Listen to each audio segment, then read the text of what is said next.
পারমাণবিক ক্ষমতাধর দুই দেশ ভারত ও পাকিস্তানের মধ্যে কয়েকদিন ধরেই চলছে টান টান উত্তেজনা। এবার তা রূপ নিয়েছে পাল্টাপাল্টি হামলায়। গতকাল মঙ্গলবার মধ্যরাতের পর পাকিস্তানের 6টি জায়গায় হামলা চালায় ভারতীয় সামরিক বাহিনী। এ অভিযানের নাম অপারেশন সিন্দুর। বিবাহিত হিন্দু নারীরা সিঁথিতে সিঁদুর ব্যবহার করেন, এটা তাদের বৈবাহিক জীবনের প্রতীক। তাই প্রশ্ন দেখা দিয়েছে, প্রাণঘাতী একটি সামরিক অভিযানের নামে সিঁদুর শব্দ কেন ব্যবহার করা হলো। গত 22 এপ্রিল ভারত নিয়ন্ত্রিত কাশ্মীরের পেহেলগামে পর্যটকদের ওপর বন্দুকধারীদের হামলা হয়। এতে 26 জন নিহত হন। এর জেরেই সামরিক উত্তেজনায় জড়ায় ভারত পাকিস্তান।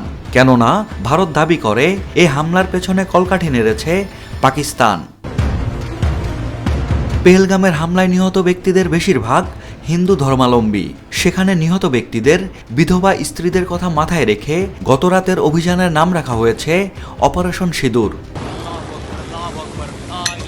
এদিকে পাকিস্তানের আন্তঃবাহিনী জনসংযোগ পরিদপ্তর ISPR এর মহাপরিচালক আহমেদ শরীফ চৌধুরী স্থানীয় সময় আজ বুধবার সকাল 10টার দিকে এক সংবাদ সম্মেলনে জানান, পাকিস্তানের 6টি এলাকায় ভারতের হামলায় নিহত ব্যক্তির সংখ্যা বেড়ে 26-এ দাঁড়িয়েছে, আহত 46 জন।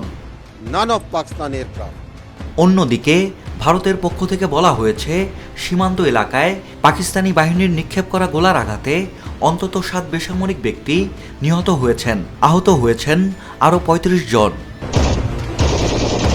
পাকিস্তানের পক্ষ থেকে 5টি ভারতীয় যুদ্ধ বিমান ভূপাতিত করার দাবি করা হয়েছে।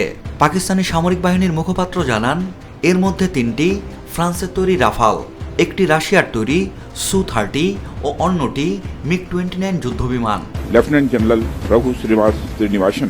যদিও ভারত এ দাবির সত্যতা এখনও নিশ্চিত করেনি, তবে ভারত নিয়ন্ত্রিত কাশ্মীরের স্থানীয় প্রশাসনের 4টি সূত্র রয়টার্সকে জানান, 3টি যুদ্ধবিমানের ধ্বংসাবশেষ সেখানকার বিভিন্ন জায়গায় পড়েছে। 3 পাইলটকে স্থানীয় হাসপাতালে চিকিৎসা দেওয়া হচ্ছে। সাজ্জাদ শুভ, দেশকাল নিউজ।